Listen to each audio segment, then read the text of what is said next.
Hi! Hi, my name is Fernanda. My name is Lilia. And my name is Andrea. And we're gonna do a review about the book We Are Not From Here. So, a quick summary of the book. It's a story about three teenagers who decided to leave their home to get a better future. They will have to encounter many threats on the way to the other side they want to go. They will witness crimes, murders, the loss of family and friends, but they will continue their journey. And the author is called Jenny Torres Sanchez. So, in the book, we get many perspectives,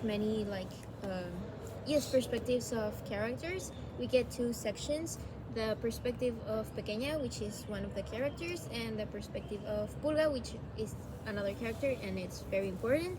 We get their thoughts, and we get to know what they were going throughout the whole story, and we also get to see what they thought of the comments other people made on their journey and stuff like that.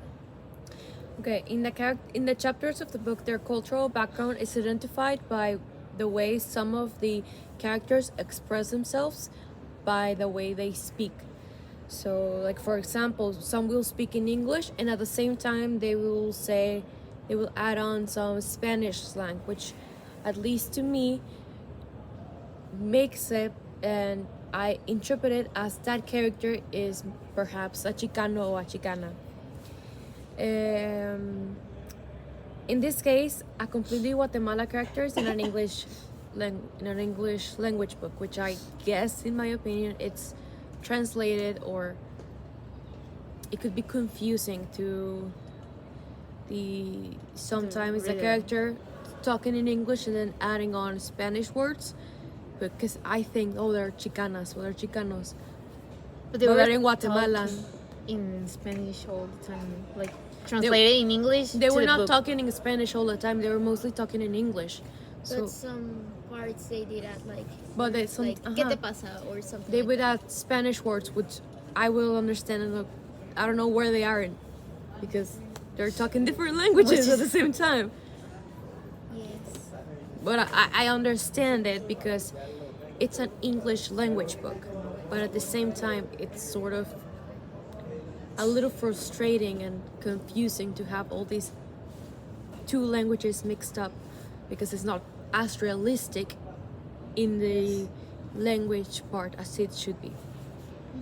Well, also the book tells the story of each of the characters, as we have said, showing from the beginning different problems, problems they face due to the context in which they grew up, and also, in turn, culture in the story is expressed through through the decisions made by each of the characters. For example, Pequeña, which has this pregnancy from a violation, and has this this pregnancy made from the violations are characteristic of for rape, from the cultures with persons of people of the Mexican culture, or the lower resources, lower economic resources, economic level. Well, yes, and also the migration from their country of origin to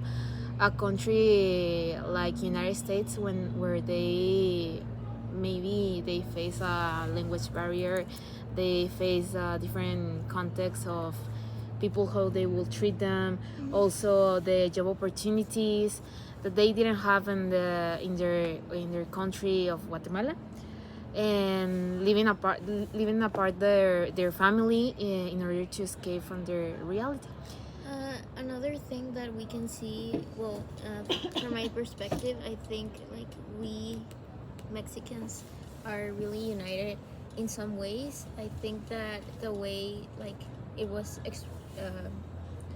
Expressed, yes, in the book, was in the way that even though they went miles away from their home, they were able to contact their family, and their family was able to contact more family they had over there that could help them. So I think that's a really characteristic thing from Latino families, which makes sense.